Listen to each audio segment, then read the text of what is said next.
नमस्कार, देवभूमि के दंगल में आप सभी का स्वागत है। मैं हूं आपके साथ गरिमा वाजपेयी। आज बात करेंगे भविष्य पर सवाल, बेरोजगारों का बवाल की।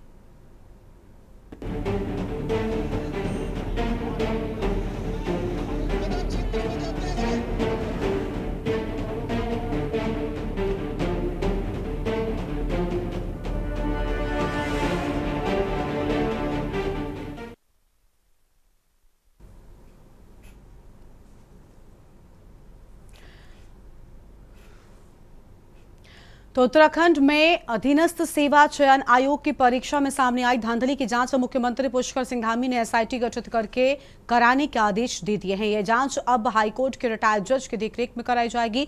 मुख्य सचिव आनंद वर्धन ने बुधवार को मीडिया कर्मियों से बातचीत में कहा कि राज्य सरकार के लिए परीक्षा प्रणाली की पारदर्शिता और स्वच्छता के साथ ही अभ्यर्थियों का हित सर्वोपरि है। बीते रविवार को कराई गई परीक्षा में सामने आई शिकायतों की जांच एडिशनल एसपी स्तर के अधिकारी की अध्यक्षता में गठित एसआईटी के द्वारा कराई जाएगी। उस एसआईटी का कार्यक्षेत्र पूरा प्रदेश होगा। मुख्य सचिव ने कहा कि जांच निष्पक्ष ढंग से हो, इसके लिए एसआईटी जांच की निगरानी हाईकोर्ट के रिटायर्ड जज के द्वारा की जाएगी। तो वहीं उत्तराखंड बेरोजगार संघ की मांग है कि सरकार बीते रविवार को कराई गई परीक्षा रद्द की जाए और इसी महीने उस परीक्षा को दोबारा कराया जाए।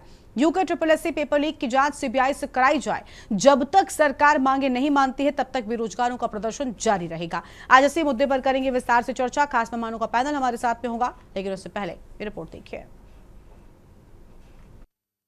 उत्तराखंड की धामी सरकार ने पेपर लीक मामले की जांच के लिए एक रिटायर्ड जज की निगरानी में एक नई एसआईटी गठित करने का फैसला लिया है। यूके SSSC पेपर लीक मामले ने युवाओं को सरकार के खिलाफ सड़कों पर आने पर मजबूर कर दिया था। मुख्य सचिव आनंद वर्धन ने बताया कि सरकार ने 21 सितंबर को उत्तराखंड अधीनस्थ सेवा चयन आयोग की परीक्षा के प्रश्न पत्र के एक हिस्से के लीक होने की जांच के लिए एक एसआईटी गठित करने का फैसला किया है।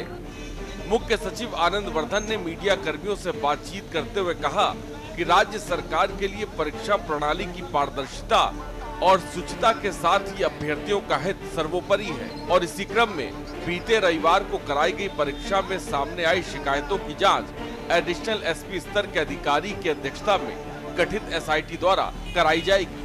एसआईटी का कार्यक्षेत्र पूरा प्रदेश होगा।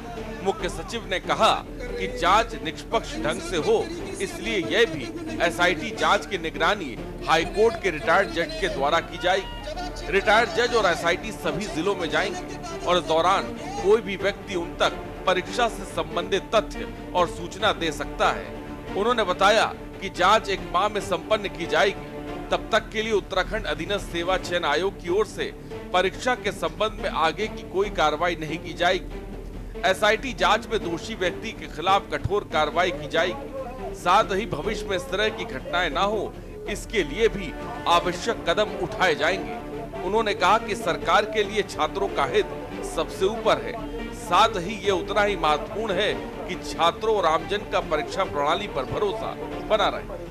वहीं दूसरी ओर उत्तराखंड बेरोजगार संघ का धरना प्रदर्शन लगातार जारी।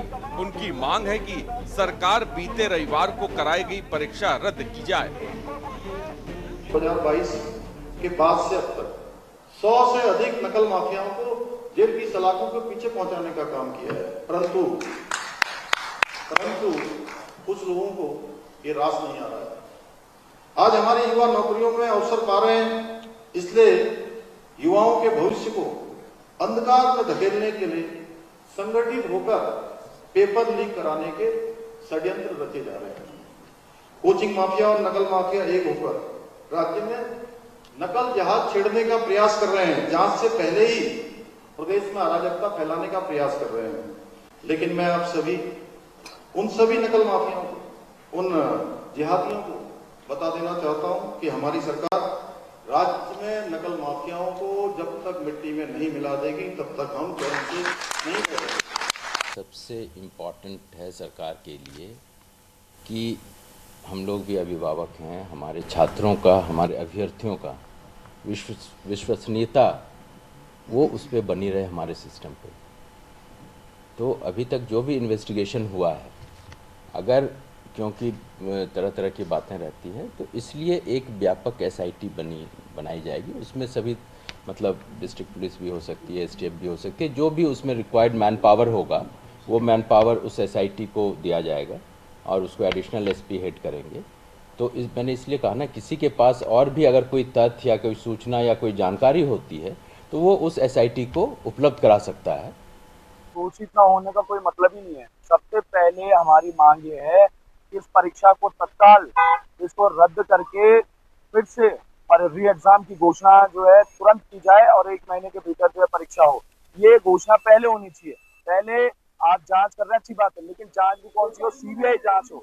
सीबीआई जांच हम चाहते हैं, एसआईटी जांच हम नहीं चाहते हैं, क्योंकि एसआईटी पर हमें भरोसा नहीं है। एसआईटी भी इनकी है, एसआईटी के अंदर अफसर जो बैठे हैं वो भी इन्हीं के हैं। तो कैसी जांच होगी, क्या होगी, वो प्रदेश का युवा जो है उससे एक तरह से सहमत नहीं है। तो हम चाहते हैं सीबीआई जांच हो और सबसे पहले जो परीक्षा है उसको रद्द करके री एग्जाम की घोषणा हो।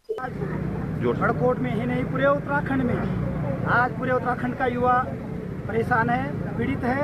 और ये जो बार बार भर्ती घोटाले उत्तराखंड में हो रहे हैं, उन सभी से आहत है। और बेरोजगारों के जो रोजगार पे डाका डालने का जो उत्तराखंड में काम चल रहा, और नकल रोजी कानून बनने के बाद भी अगर कुछ लोग ऐसा दुस्साहस कर रहे हैं तो कहीं ना कहीं बेरोजगारों के साथ एक खिलवाड़ किया जा रहा है उनके भविष्य से।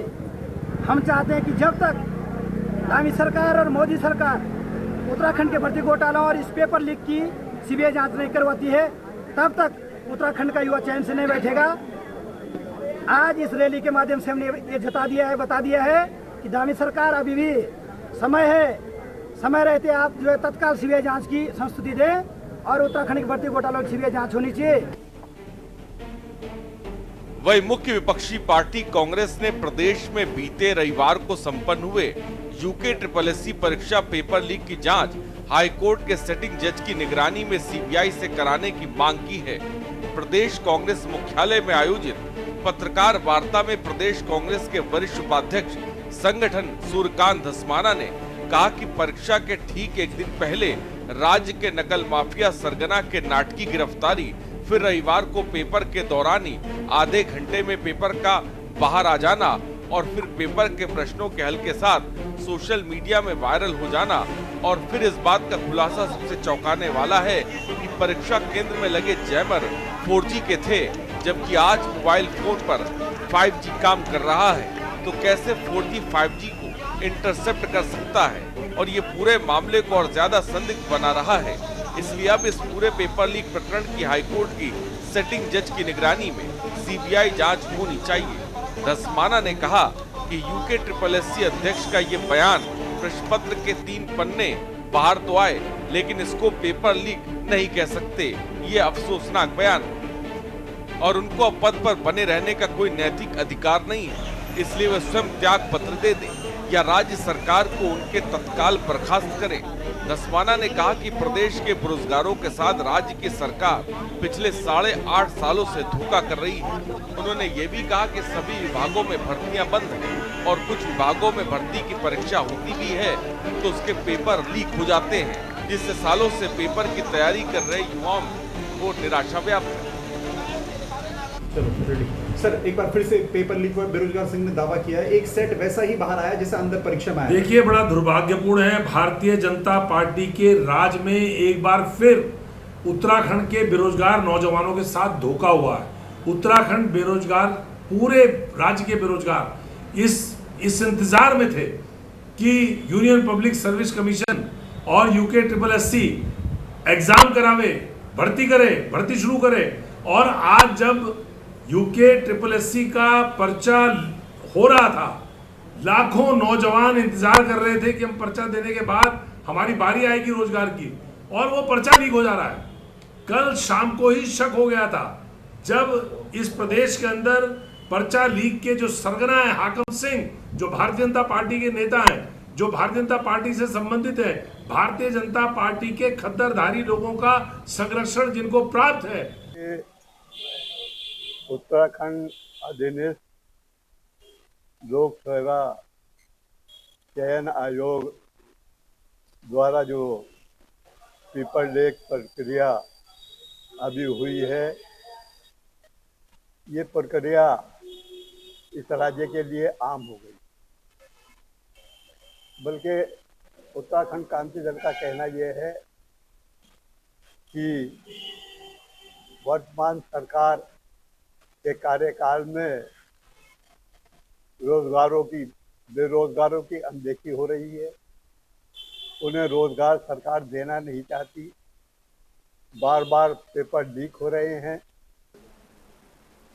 देखिए, हमारी उत्तराखंड की सरकार और हमारे मुख्यमंत्री माननीय पुष्कर सिंह धामी जी युवाओं के स्वर्णिम भविष्य के लिए जो अच्छा हो सकता है वो सब किया जाएगा। लेकिन मुझे लगता है कि पूरा विपक्ष और कुछ षड्यंत्रकारी लोग जो कहीं न कहीं नौजवान साथियों के साथ कुठारघात करने की कोशिश कर रहे हैं, वो इस तरह की मांग कर रहे हैं। सीबीआई जांच से, क्योंकि अभी हजारों सरकारी भर्तियां हमारे उत्तराखंड राज्य में पाइपलाइन में हैं। धामी सरकार ने जांच के आदेश सख्ती के साथ दे दिए हैं। साथ ही आदेश ये भी स्पष्ट किया है कि जिस तरह से पेपर परीक्षा केंद्र से बाहर गया उससे साफ है कि परियोजना निदेशक अपनी जिम्मेदारी निभाने में कामयाब नहीं रहे। उनकी संवेदनशीलता इसमें नहीं दिखाई दी। ऐसे में पेपर लीक मामले में उनकी प्रथम दृष्टा लापरवाही दिखाई देती है, जिसके चलते उन्हें निलंबित किया जाता है। उत्तराखंड में अधीनस्थ सेवा चयन आयोग ने 21 सितंबर को स्नातक स्तरीय विभिन्न रिक्त पदों के लिए परीक्षा आहूत की थी, जिसमें परीक्षा केंद्र से पेपर शुरू होने के आधे घंटे में ही प्रश्न पत्र के 3 पेज केंद्र से बाहर आ गए थे। इस मामले में सरकार ने एसआईटी का भी गठन कर दिया है। परीक्षा केंद्र से इन तीनों पेज को बाहर भेजने वाले खालिद की भी गिरफ्तारी हो चुकी है। लेकिन बेरोजगार संघ सरकार से परीक्षा निरस्त और सीबीआई की जांच कर रहा है। अब देखना होगा सरकार निष्पक्ष जांच के साथ बेरोजगारों का ये प्रदर्शन रोकने में कितना कामयाब साबित हो पाती है।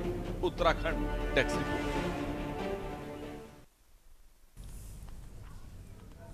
और इसी मुद्दे पर आज विस्तार से होगी चर्चा। खास मेहमानों का पैनल हमारे साथ में होगा। सत्यवीर चौहान, प्रदेश प्रवक्ता बीजेपी, आशीष नौटियाल, प्रदेश प्रवक्ता कांग्रेस पार्टी, पीसी थपलियाल जी, वरिष्ठ नेता यूएसएसएम की ओर से हमारे साथ में होंगे। और हमारे साथ में कुलदीप राणा जी हैं, वरिष्ठ पत्रकार हैं। सभी मेहमानों का बहुत बहुत स्वागत है। अपनी चर्चा के हम शुरुआत कर लेंगे सत्यवीर सिंह चौहान जी के साथ में। सत्यवीर जी, क्या कहना चाहेंगे? भले ही जांच एसआईटी को दे दी गई है, लेकिन जो बेरोजगार संघ के लोग हैं या जो बेरोजगार हैं या जो अभ्यर्थी कह लें, ये सब चाहते हैं कि सीबीआई जांच हो और साथ ही आपके एक्शन से खुश नजर नहीं आ रहे हैं। गरिमा जी, जिन्होंने उद्देश्य ही मात्र ये बनाया हो कि किसी भी प्रकार की पारदर्शिता के साथ काम किया जाए, वो उसके पक्ष में नहीं खड़े होंगे।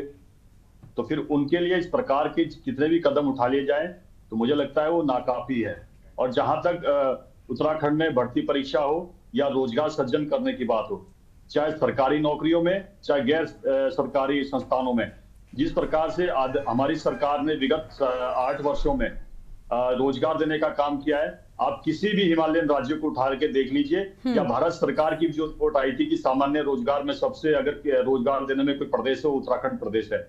और मैं ये भी बता देना चाहता हूं, जो नकल विरोधी कानून लाया गया था उसके बाद से पहला ये प्रकरण सामने आया।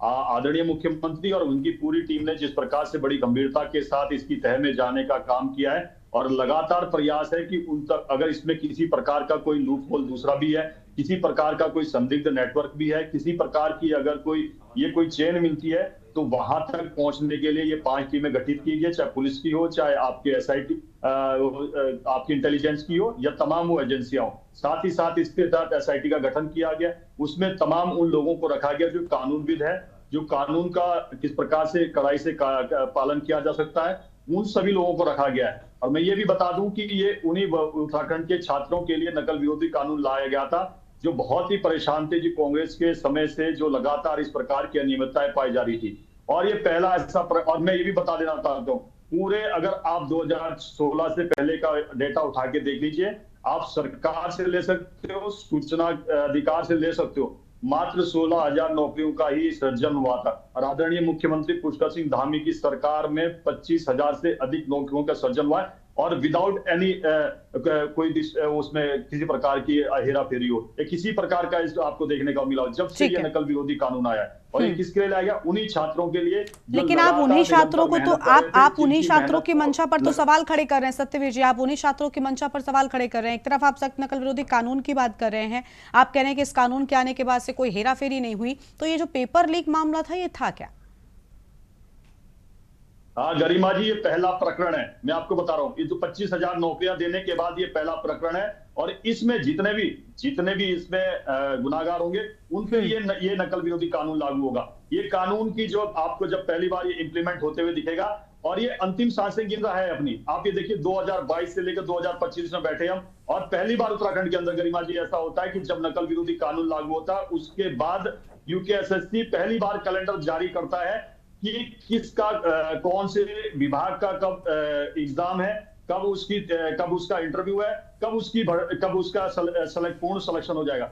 बाकायदा ये पहली बार उत्तराखंड के अंदर हुआ। किसी भी प्रदेश में इस प्रकार की प्रणाली नहीं है कि पहले ये पूरा डिस्क्लोज किया जाता है। मैं आपको बता देना चाहता हूं, बड़ी सुचिता और पारदर्शिता के साथ सरकार आगे काम कर रही है और हम पूर्ण रूप से गंभीरता के साथ उनके समर्थन में खड़े हैं। मगर मेरा ये भी कहना है, सभी को अपने अधिकार को लड़ने के लिए पूर्ण स्वतंत्रता, हम लोकतांत्रिक देश में रहते हैं। मगर इस प्रकार के जब एलिमेंट देखते हैं, लगातार हम भी देख रहे हैं कि मीडिया में आ रहा है, सोशल मीडिया में आ रहा है, तमाम कवरेज आ रही है जहां पर इस प्रकार के नारे भी लगाए जाते हैं कि आजादी किस प्रकार की आजादी, कि हमने किसी को कैद में किया हुआ या किस प्रकार के लगाए जाते हैं कि भगवा वालों को घरों में नहीं घुसना दिया जाएगा।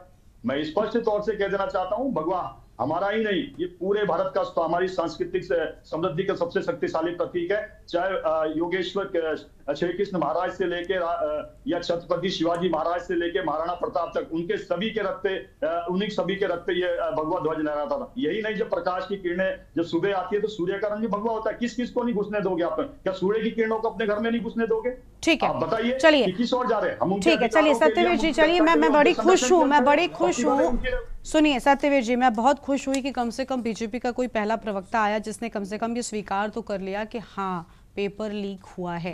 हम पिछले 2-3 दिनों से इसी मुद्दे पर चर्चा कर रहे हैं और यकीन मानिए आपकी पार्टी के प्रवक्ता इस बात को स्वीकारने तक को तैयार नहीं है। मैंने एक शब्द नहीं कहा क्या बात है, पेपर लीक होना, मैंने एक शब्द आप द्वारा डिबेट उठा के देख लीजिए, मैंने पेपर लीक नहीं बोला। मैं फिर बता दूं टेक्निकलिटी क्या है। अच्छा, पेपर लीक हुआ कि नहीं? मैं भी टेक्निकल फील्ड से मैं आपको बता देना चाहता हूँ, ठीक है। मैं अच्छे संस्थानों में पढ़ के आया हूँ, मैं कई वर्षों तक नौकरी करके भी आया हूँ, तब जाके यहाँ पर आया हूँ। मैं ऐसे नहीं हूँ कि मैं कि कोई लोग मुझको बोल दे कि बेरोजगार था या नहीं सत्यवीर जी, पेपर लीक, अरे सत्यवीर जी सुनिए तो सही, कम से कम पेपर लीक हुआ कि नहीं? पेपर लीक नहीं हुआ, मैं आपको बता दूं। पेपर लीक होना ये होता है कि एग्जाम से पहले पेपर मिल जाए, वो पेपर लीक माना जाता है। अगर पेपर के बीच में किसी प्रकार की अनियमितताएं पाई जाती है तो उसको पूर्णतः आप स्वीकार नहीं कर सकते कि वो पेपर लीक हुआ है। अच्छा, अगर पेपर की शुरुआत टाइमिंग से पहले 15 मिनट पहले 3 पन्ने बाहर आ जाते हैं और ये बयान आपके एक बड़े अफसर की ओर से दिया जाता है कि हाँ 3 पन्ने बाहर आए थे, क्या उसको लीक नहीं मानते हैं? हाँ, दूसरा गरिमा जी, आप उत्तराखंड के इतिहास में 25वें वर्ष में हम प्रवेश कर रहे हैं। अरे मैंने क्या पूछा, आप क्या जवाब दे रहे हैं? एक सेकंड, मैं सुन लीजिए, मैं आपका प्रश्न का उत्तर दे रहा हूँ। 25वें वर्ष में प्रवेश कर रहे हैं, किसी भी संस्थान ने आके स्पष्ट रूप से ये कहा कि इस प्रकार की अनियमितताएं पाई गई है? आप बताइए। ठीक है, चलिए ठीक है, कुलदीप जी के पास मैं जाना चाहूंगी। कुलदीप जी, आप कल चर्चा में नहीं थे, उसके पहले आप हमारे साथ जुड़े हुए थे, तब आपने ही कोट किया था उन नामों को जिनकी ओर से बयान दिया गया। मैंने बड़ी तारीफ की सत्यवीर जी की, कल भी इसी चीज को लेकर हम चर्चा कर रहे थे, आज फिर उसी मुद्दे पर, क्योंकि अब बेरोजगार संघ के लोग कह रहे हैं कि अगर सीबीआई जांच नहीं होती तब तक हम नहीं मानेंगे। बात वही है, मुद्दा वही है कि आखिर पेपर लीक हुआ ये स्वीकारने को ही लोग तैयार नहीं है। ये जो बयान आपने उस दिन भी कोट किया था कि कहा जा रहा है 3 पन्ने आए, उसके बाद भी लीक नहीं कहा जा रहा, अभी भी पार्टी उसी स्टैंड पर है, क्या मतलब क्या है आखिर?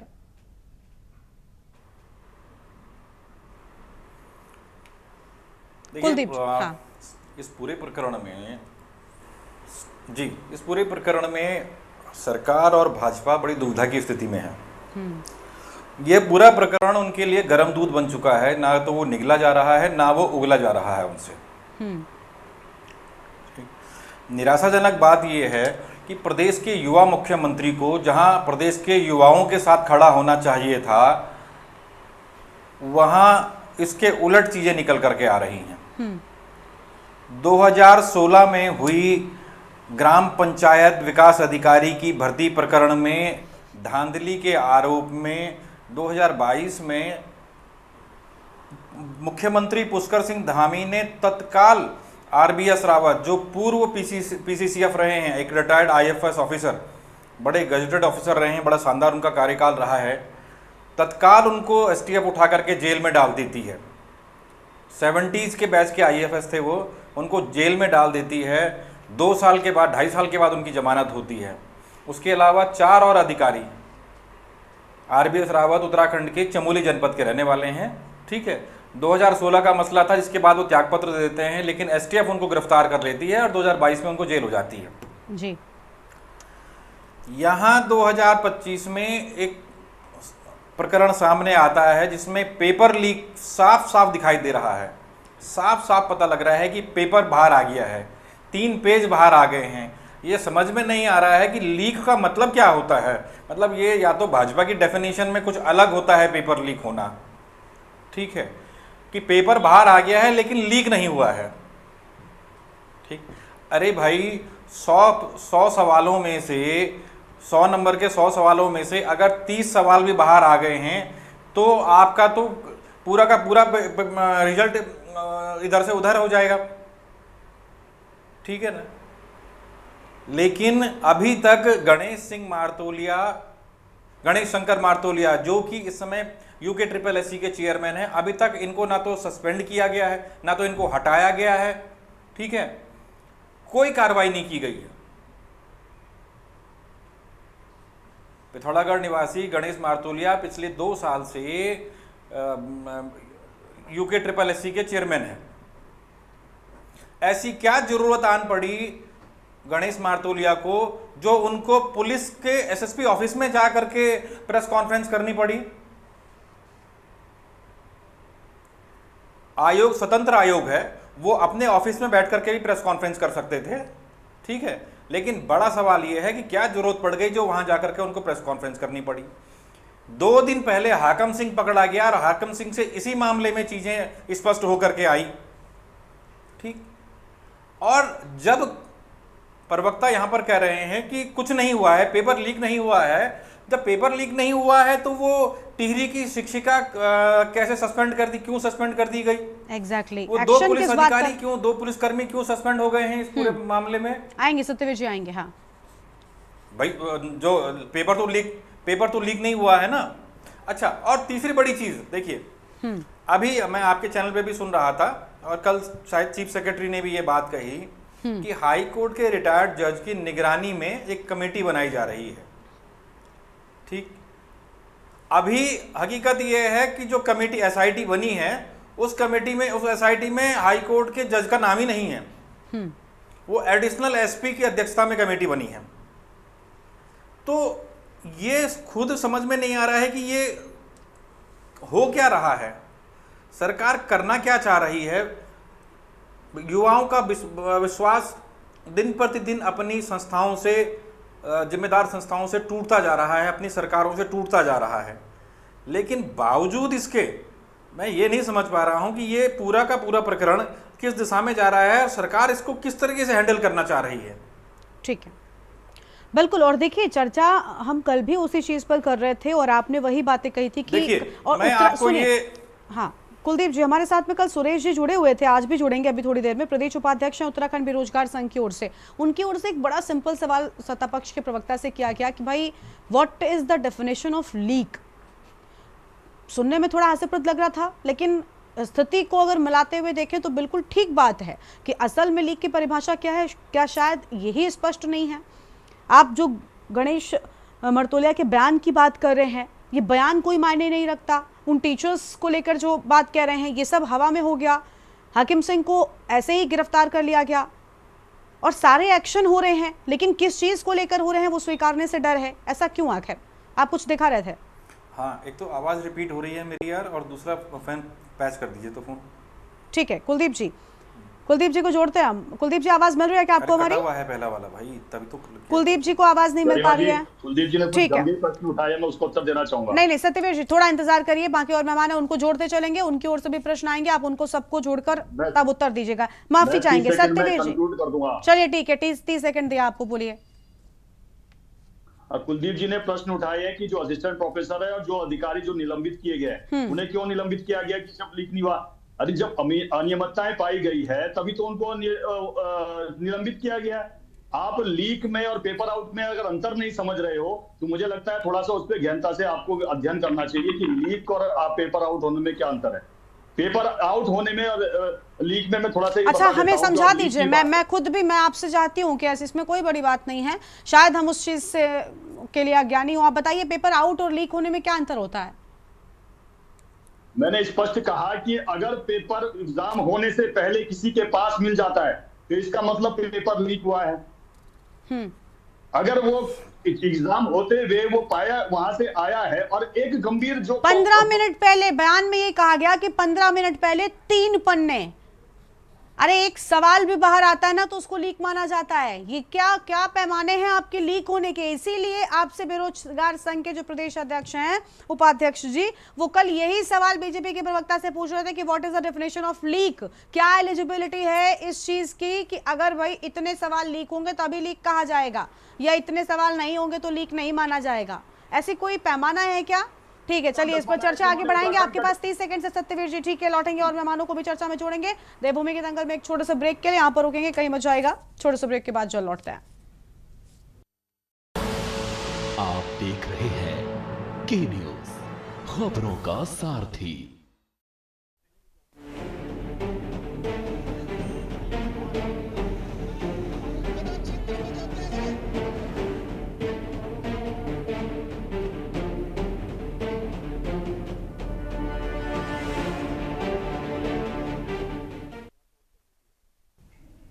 ब्रेक के बाद देवभूमि के दंगल में आप सभी का स्वागत है। चर्चा कर रहे हैं पेपर लीक मामले को लेकर। खास मेहमान लगातार बने हुए आशीष नौटियाल साहब है, प्रदेश प्रवक्ता कांग्रेस पार्टी की ओर से। आशीष जी क्या कहना चाहेंगे? लीक का कोई मतलब एलिजिबिलिटी है कि भाई पेपर लीक तभी माना जाएगा जब 6 सवाल लीक होंगे, या अगर 6 से कम हुए तो लीक नहीं माना जाएगा, ऐसा कुछ है क्या?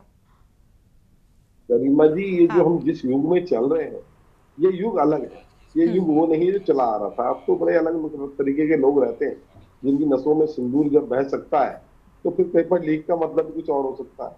तो इन्होंने देखिए जैसा मन करे वैसा मान लो, क्या फर्क पड़ता है। ये भाजपा है, ये हमें मतलब सिखाएगी लीक किसे बोलते हैं, दिन कैसे होता है, रात कैसे होता है। ये भाजपा से सीखने की जरूरत है सबको, क्योंकि ये सब मतलब ही बदलना, इनका मतलब नाम बदलना ही तो इनका काम है।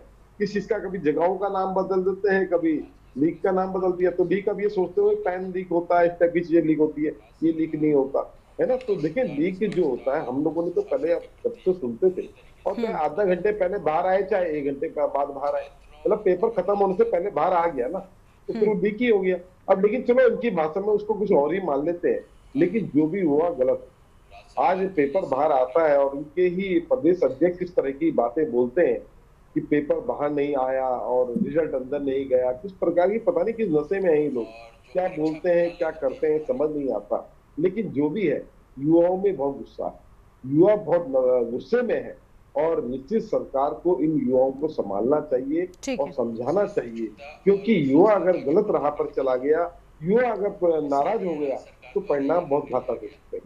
हमने अभी ताजा नेपाल का उदाहरण भी देखा, इससे पहले श्रीलंका भी हमने देखा, बांग्लादेश को हमने देखा, किस प्रकार से देशों के अंदर मतलब आज वही स्थिति उत्तराखंड के अंदर देखने को मिल रही है। जिस प्रकार से युवा सड़कों पर है, मैं आपको बताऊं, ये वाकई युवा हैं जो सड़कों पर हैं। ये हमारे कांग्रेस के या किसी पार्टी के लोगों को मत माने, अपनी इच्छा से। मैं आज खुद उस आंदोलन में गया और मैंने वहां पर जब देखा तो अलग अलग युवा खुद इकट्ठे होके आ रहे थे।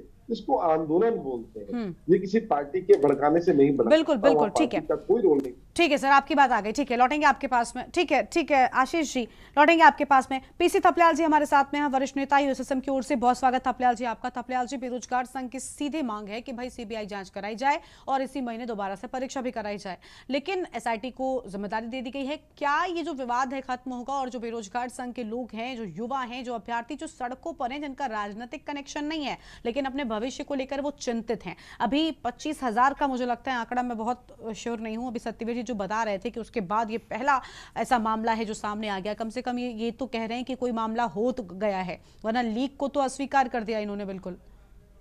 देखो, जो हमने पृथक राज्य उत्तराखंड की लड़ाई लड़ी थी, उसके पीछे कहीं ना कहीं युवाओं का रोजगार का सवाल था और उस सवाल से पृथक राज्य आंदोलन खड़ा हुआ और हमें राज्य मिला।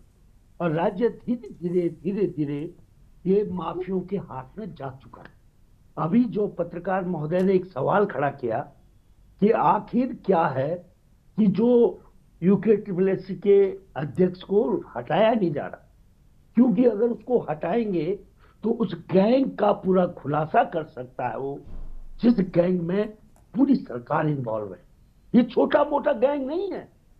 नकल विरोधी जो नकल का माफिया है, बात करने ना, ये सबसे बड़ा गैंग है जिसमें सबसे ज्यादा प्रॉफिट होती है।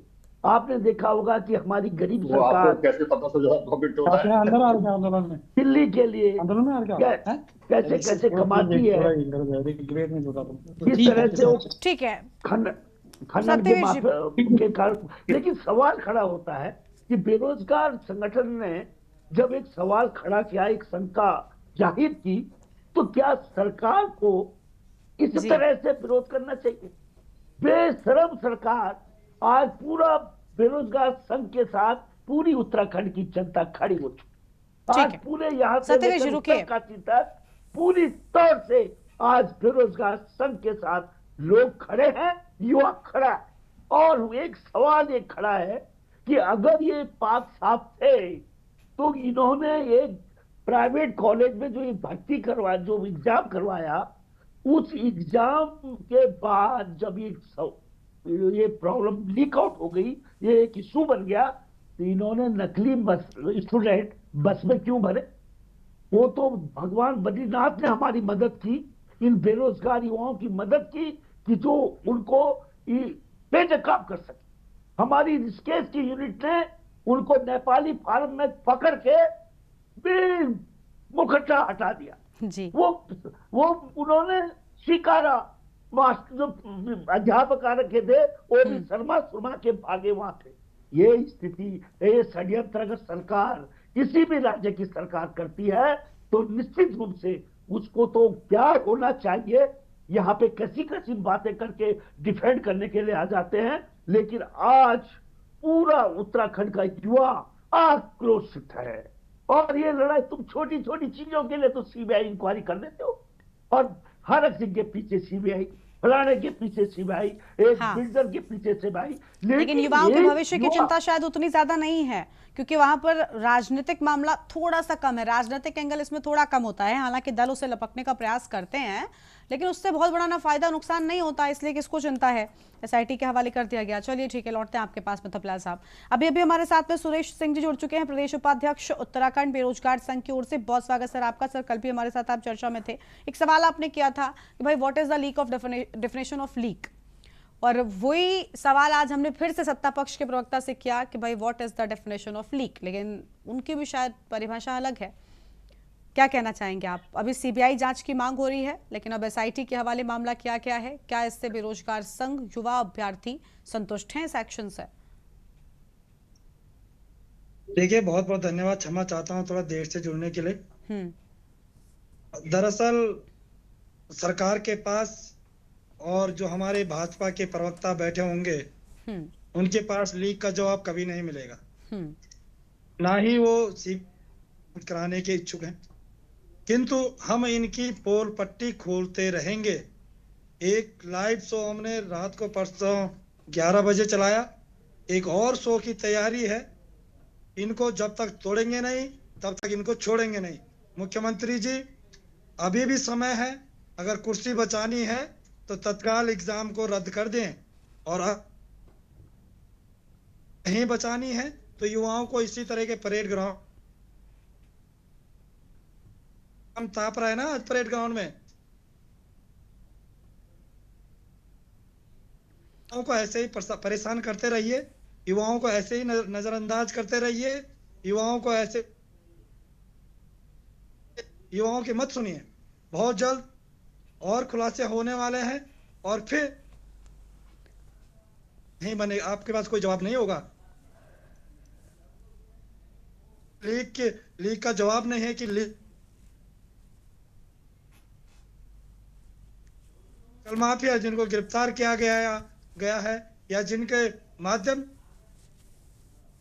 गया आंदोलन को खराब करने का प्रयास किया गया, उनके साथ क्या कनेक्शन है आपके? जो व्यक्ति वहां से बस भर के लाता है, उस व्यक्ति जिस स्कूल से आते हैं, जिस कॉलेज से आते हैं, वो कॉलेज भी एक भाजपा के नेता का है, और जो व्यक्ति लाता है वो भाजपा का एक ब्लॉक प्रमुख है। साथ ही एक जो डेलीगेशन जो मुख्य सचिव से मिलाया जाता है, उस डेलीगेशन में भी जो है तमाम तरह के, एक व्यक्ति तो उसमें 3.5 करोड़ की संपत्ति के मामले में उस पर जांच चल रही है, वो व्यक्ति 1.5 महीने जेल जा चुका है।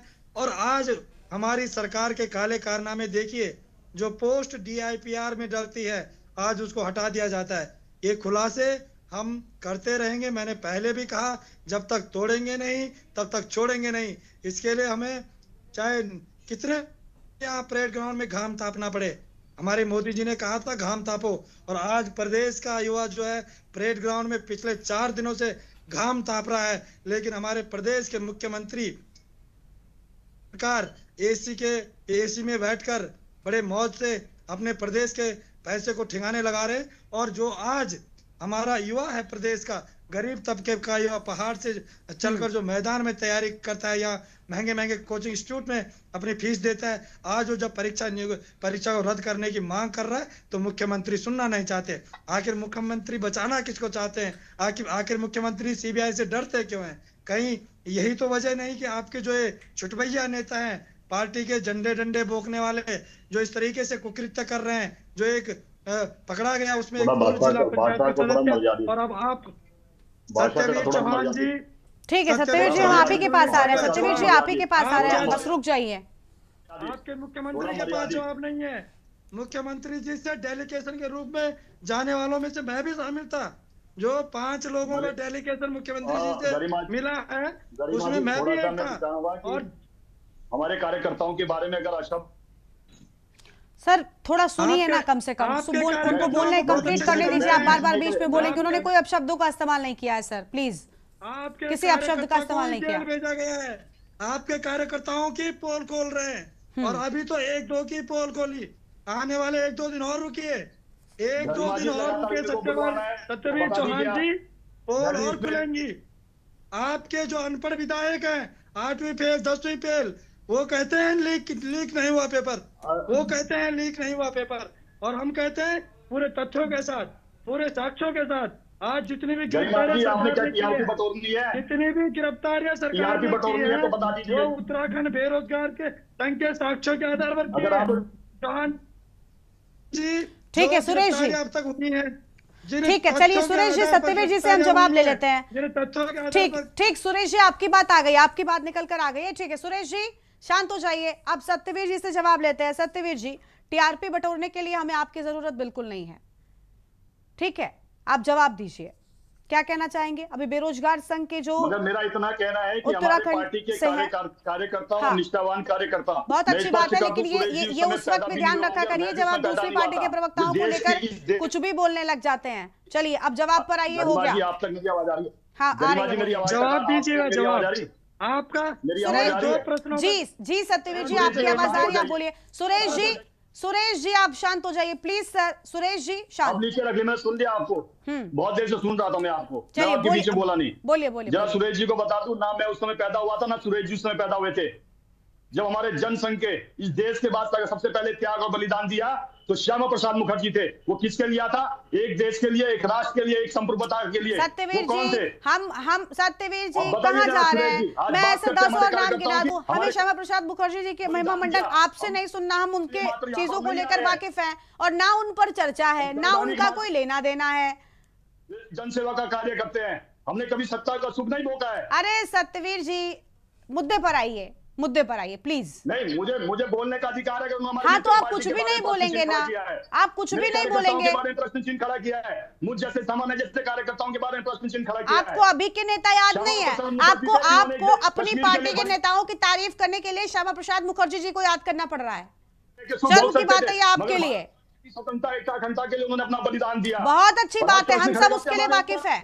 वो इस देश के हैं, आपके नहीं। चलिए छोड़िए सत्यवीर जी, बस यही है ना, जब कुछ नहीं होता तो कुछ तो बोलना पड़ जाता है ना। फिर कुछ नहीं से कुछ सही वाली स्थिति मत बनाइए सत्यवीर जी, मुद्दे पर आइए। मैं बार बार कह रही हूँ प्लीज। उत्तराखंड राज्य की बात है, इस राज्य की नींव डालने के लिए हमारे ही पार्टी के नेता थे श्रद्धेय अटल बिहारी वाजपेयी ने। क्या बात है, सॉरी सर, म्यूट कर दीजिए। सत्यवीर जी की आवाज गिरा दीजिए, मुझे नहीं सुनना उनकी कोई भी ये बात है।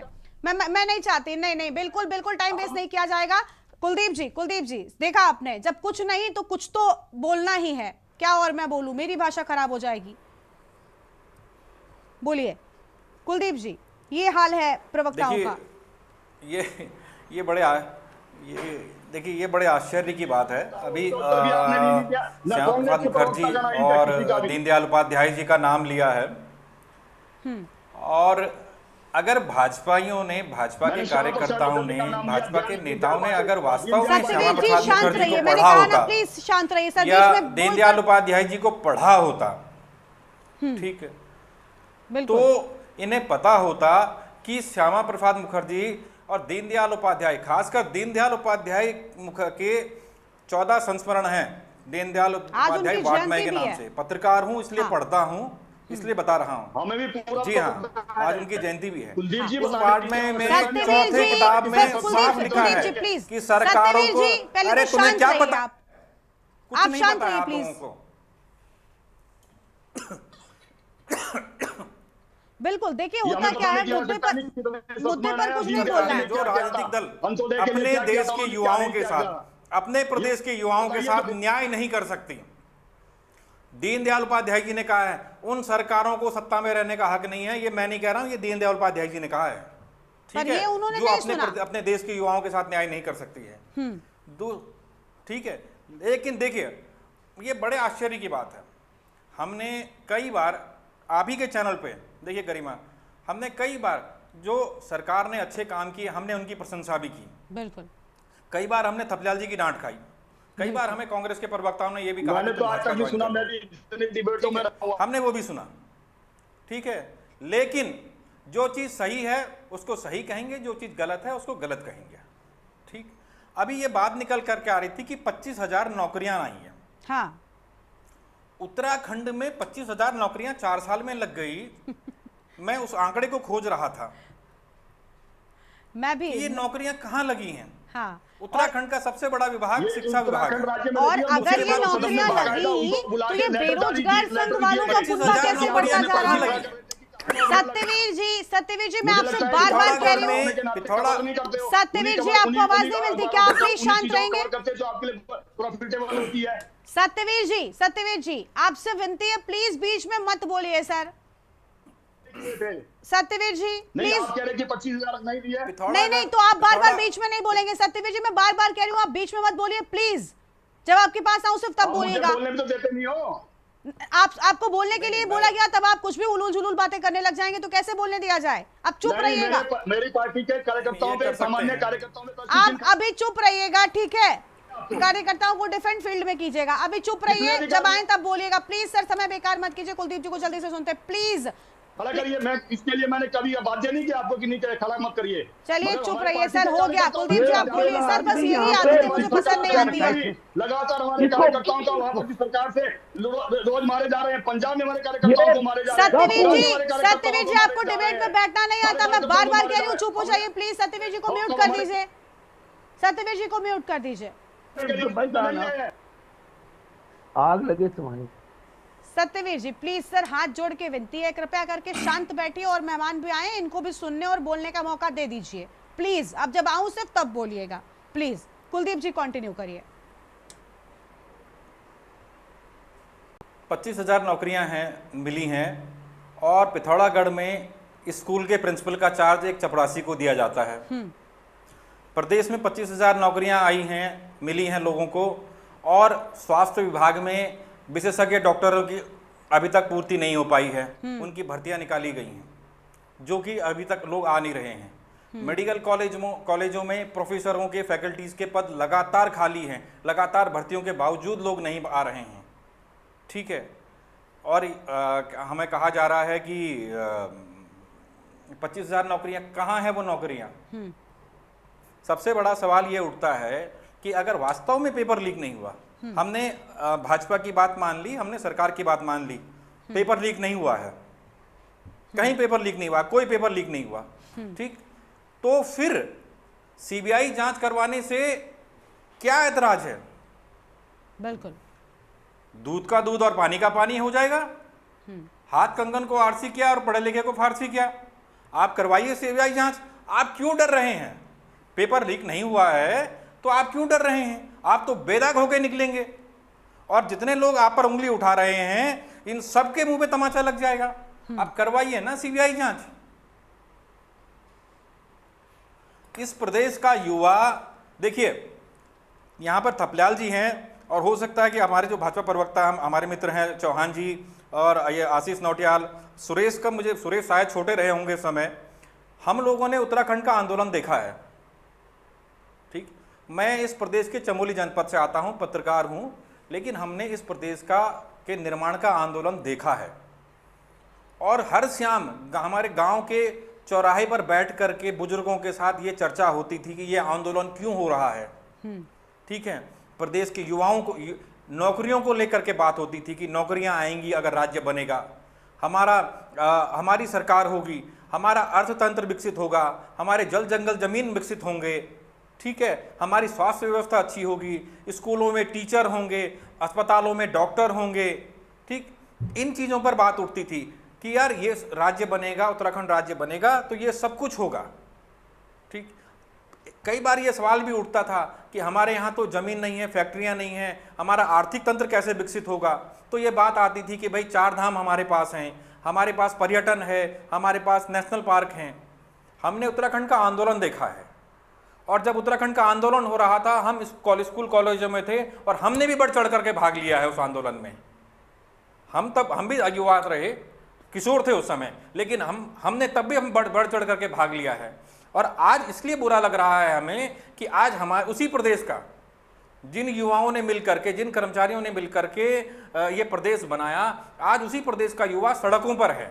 हमें बुरा लग रहा है कि वो बच्चे रात को सड़कों पर सो रहे हैं, वो खुली छत के नीचे सो रहे हैं वो बच्चे। ठीक, तो क्या दिक्कत है वही सीबीआई जांच करवाने में? बिल्कुल बिल्कुल, कोई दिक्कत नहीं। हमने आपकी बात मान ली, हमने सरकार की बात मान ली। सरकार बिल्कुल सही कह रही है कि कोई नकल नहीं हुई, कोई नकल नहीं हुई। हम भी कहते हैं नकल नहीं हुई, तो करवा लो सीबीआई जांच। बात तो ये है ना कि इस पूरे मामले में सरकार अपनी बातों में खुद फंस रही है। एक्शन लेना है लेकिन ये नहीं स्वीकार करना है कि पेपर लीक भी हुआ है। कई सारे XYZ सिचुएशंस बनाकर आप खुद अपने ट्रैप में फंसोगे तो फिर सवाल उठेंगे अपने आप ही। आपको स्वीकार करना चाहिए। भाई त्रिवेंद्र रावत ने भी तो यही बात कही है। हाँ, आपके पूर्व मुख्यमंत्री त्रिवेंद्र रावत भी तो यही बात कह रहे हैं। ठीक है, जल्दी से थपलियाल जी को सुनते हैं, सत्यवीर जी उसके बाद आपके पास में आएंगे। आप सबको सुन लीजिए, आप सबके जवाब एक साथ दे दीजिएगा, मैं आपको पूरा वक्त दे दूंगी, लेकिन आप अगर जवाब देंगे तो। थपलियाल साहब बोलिए।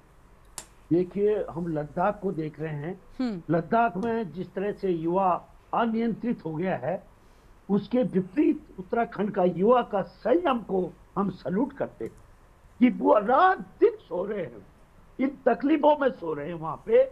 और इन दरिंदों ने, ये दरिंदे हैं, इन्होंने पूरा प्लेग ग्राउंड की 4 दीवारी कर रखी है।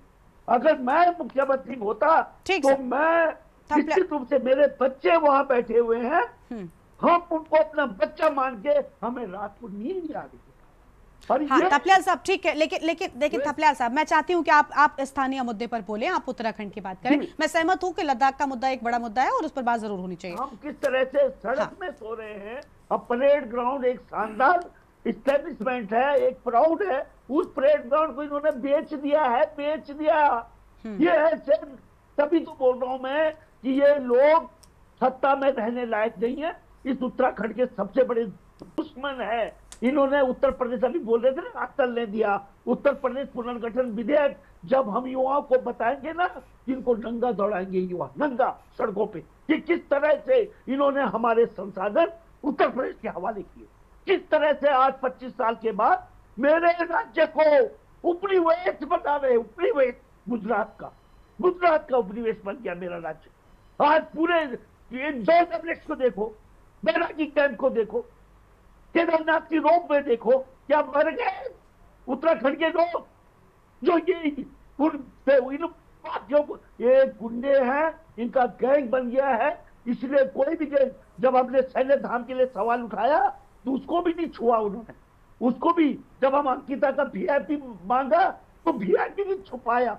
इन गैंगस्टर को, इन गैंग वालों को मेरे युवा इस देवभूमि से नाबूद करने चलेंगे। मैं आज कहता हूं कि हमारी जो आत्मा हो रही है। ठीक है थपलियाल साहब, आराम से, ठीक है, चलिए आपकी बात निकल कर आ गई, आप रिलैक्स हो जाइए। ठीक है, आशीष नौटियाल साहब जल्दी से अगर कोई प्रतिक्रिया देना चाहे फिर हम सत्यवीर जी के पास जाएंगे। देखिए, हमें बोलने की अब कोई जरूरत नहीं है। युवा जाग चुका है और वो अपना हिसाब अपना आप कर लेगा। जिस प्रकार से आज मैंने देखा, युवाओं के भीड़ को देखा, युवाओं के जोश को देखा, युवाओं के गुस्से को देखा, तो मुझे पूरा निश्चित यकीन है कि ये युवा जो है उत्तराखंड से भारतीय जनता पार्टी को धक्के मार कर बाहर निकालेगा। इनको अपनी खुशी छोड़नी पड़ेगी, क्योंकि ये नकल माफिया हैं, ये भू माफिया हैं, ये लोग हमारे राज्य के और देश के गद्दार हैं। इन्हें बाहर निकालना होगा। मैं युवाओं को साधुवाद देता हूं। आप सत्यवीर जी से हम जवाब ले लेते हैं। सत्यवीर जी बताइए, आरोप बहुत सारे हैं, सबसे पहले जवाब दीजिएगा कुलदीप जी की बात का। डर नहीं है, जब कोई टेंशन नहीं है तो आप क्यों नहीं सीबीआई जांच कराते? युवाओं को भी जवाब मिल जाएगा जो आपसे सवाल लेकर खड़े हुए हैं। गरिमा जी, वही बात हो गई कि बुखार की दवाई देनी और कैंसर का इलाज कराना है। वही यही स्टेटमेंट है कुलदीप जी का एक लाइन में। और जहां तक 25,000 बात नहीं, सुन लीजिए, आप सुनते जाइएगा, मैं ऐड ऑन करती जाऊंगी। सारे सवाल आपने खुद ही सुन लिए, आप उनका खुद से जवाब देंगे नहीं, इसलिए मुझे बीच बीच में बोलना पड़ेगा। ये वाली कहावत इस पूरे घटनाक्रम में किस तरीके से फिट हुई, मुझे ये समझ नहीं आया। शायद मुझे नहीं समझ है, आप समझाइए प्लीज। जैसा आपने बड़ी शालीनता से औरों को सुना, थोड़ा सा मेरे को भी सुन लीजिए। नहीं तो मुझे आपकी बात समझ में भी तो आनी चाहिए। मुझे औरों की बात समझ में आ रही है, आपकी बात नहीं समझ में आ रही, तो मैं क्या करूं? मैं पूछूंगी आपसे। हाँ, वो आप अपने मन, वो है कि अपने मन को भाए और दूसरे मन को ना भाए वाला विषय आपके सामने। मुझे ऐसा लगता है। आपके बिना कहे मैं कह दूं कि अभी आगे आप यही बोलोगे कि मेरा, मैं उनके पक्ष में बोल रही हूँ। गरिमा जी, अब हो सकता है कि आपको भेद रहा होगा, सत्य भेद रहा होगा, तो मुझे उसमें किसी प्रकार का खेद नहीं है। जहां तक कुलदीप राणा जी ने बात कही है, कुलदीप राणा जी ने कहा है कि क्या कहते हैं कि 25,000 नौकरियां कहां दी। मैं कुलदीप राणा जी बड़े शालीन तरीके से बताना चाहता हूं आपके, जब ये हमारे ऊपर प्रश्न उठे हुए कि कहां नौकरियां दे रहे हैं, तभी ये मुख्य सदन में विवश होकर लोगों को जाके प्रमाण पत्र दिए, उसकी कवरेज भी करी। और अगर आपको ना हो तो जहां से ये सारी सूचनाएं मिलती है वहां से सूचना ले लीजिए। स्वतंत्र है आप, किसी प्रकार की रोक नहीं। और एक और विषय बता देना चाहता हूँ राणा कुलदीप जी, इसी प्रदेश में पहली बार ग्लोबल इन्वेस्टर समिट आदरणीय त्रिवेंद्र जी ने और आदरणीय पुष्कर सिंह धामी जी ने किसके लिए कराया? इस प्रदेश के युवाओं के लिए कराया कि यहाँ पर इन्वेस्टर आ सके। किसी ने आवाज नहीं उठाई, किसी पत्रकार ने। जब यहाँ से हरीश रावत के समय में यहाँ से विशेष राज्य का औद्योगिक पैकेज जो श्रद्धेय अटल बिहारी वाजपेयी ने दिया था, कि क्यों वापस हुआ, किसी ने प्रश्न नहीं उठाया इस विषय में। और यहाँ पर बड़ी बड़ी बातें सब कर रहे हैं। जिन लोगों को आप याद कर रहे हैं ना, वो भी बेचारे सोच रहे होंगे, मैं उनका बहुत ज्यादा सम्मान ये देश उनका करता है। हर घर तक सड़क पहुंचाने का काम किया, हर घर तक अस्पताल, जहां तक डॉक्टरों की और अस्पताल की बात करी, इस प्रदेश में मेडिकल कॉलेज, चाहे श्रीनगर का, चाहे पिथौरागढ़ का हो, चाहे अल्मोड़ा का हो, चाहे हरिद्वार में बन रहा हो, चाहे किच्छा में, या ऋषिकेश में एम्स हो, या देहरादून का दून हॉस्पिटल एम्स हो, या जिला कोऑर्डिनेशन हॉस्पिटल हो। सत्यवीर जी, मैं क्या खुद को एक्सेप्ट कर लूं, मैं मान लूं कि हाँ भाई मैं इन्हीं के लिए बोल रही हूँ, इनके पक्ष में बोल रही हूँ, आप ये चाहते हैं? लेकिन मैं फिर भी आपसे इनकी ओर से ही सवाल कर रही हूँ कि सर सीबीआई जांच वाला सवाल कहाँ भूल गए आप? सीबीआई जांच, मैंने एक लाइन में जवाब दे दिया उसका। सीबीआई जांच वाला सवाल कहाँ भूल गए आप? क्या वो लाइन मुझे समझ नहीं आई? मैं थोड़ा सा अज्ञानी हूँ इस मामले में, मुझे बता दीजिए। मैंने स्वीकार कर लिया टीवी पर बैठकर। मैंने एक लाइन में कहा जहाँ बुखार का इलाज, बुखार की दवाई दी जाती है, बुखार की ही दवाई दी जाएगी। आपको ये कैंसर नहीं लगता ना, तो ये बड़ी शर्म और चिंता की बात है। आपके प्रदेश के हजारों लाखों युवा सड़क पर उतरकर बेरोजगारी में परेशान घूम रहे हैं, आपसे सवाल पूछ रहे हैं और आप कह रहे हैं कि ये बुखार है, ये असल में कैंसर है, ये असल में कैंसर है। ठीक है, आपको सोचना चाहिए। आपको युवाओं की चिंता नहीं है, फिर इन युवाओं से किस मुंह से आप वोट मांगने जाते हैं? मंचों से खड़े होकर आपके नेता किस मुंह से तालियां बटोरते हैं और बड़े बड़े ऐलान कर देते हैं, फलानी भर्ती और ये भर्ती? नहीं बोलते हैं, शर्म आनी चाहिए आपको। और मैं फिर गरिमा जी आप तो मेरे को सुन लीजिए। आप सुनने लायक बोलते नहीं है। मैं बहुत खुलकर बोल रही हूँ, आप सुनने लायक नहीं बोलते हैं, आप सिर्फ समय वेस्ट करते हैं। चलिए कुलदीप जी, भजन चल रहा हो। कुलदीप जी, देखा आपने, वही बात है ना कि मैं बार बार एक सवाल करती रही कि भाई सीबीआई जांच, उनका कहना है कि बुखार की दवा में हम कैंसर की दवा कैसे दे दें? अगर वाकई इनको युवाओं की समस्या बुखार बराबर लगती है और ये वाली कहावत आप इस जगह पर फिट कर रहे हैं, तो शायद कैंसर की दवाई की जरूरत है और कैंसर लोगों की सोच में हो गया है, जिन्हें युवाओं की चिंता नहीं है। युवा प्रदेश का भविष्य होते हैं और युवा क्या कर सकते हैं अभी आपने देख लिया है। खैर, बहुत शुक्रिया आप सभी मेहमानों का। उम्मीद है कि कम से कम युवाओं को लेकर जो चिंता सरकार को जतानी चाहिए, सरकार को होनी चाहिए, वो होगी, क्योंकि अगर ऐसा नहीं हुआ तो युवा किस कदर जवाब देते हैं ये देश जानता है और युवा देश का भविष्य होते हैं, वो भी देश जानता है। देवभूमि के दंगल में इतना ही। तमाम बड़ी खबरों के लिए आप देखते रहिए के न्यूज़ इंडिया। नमस्कार।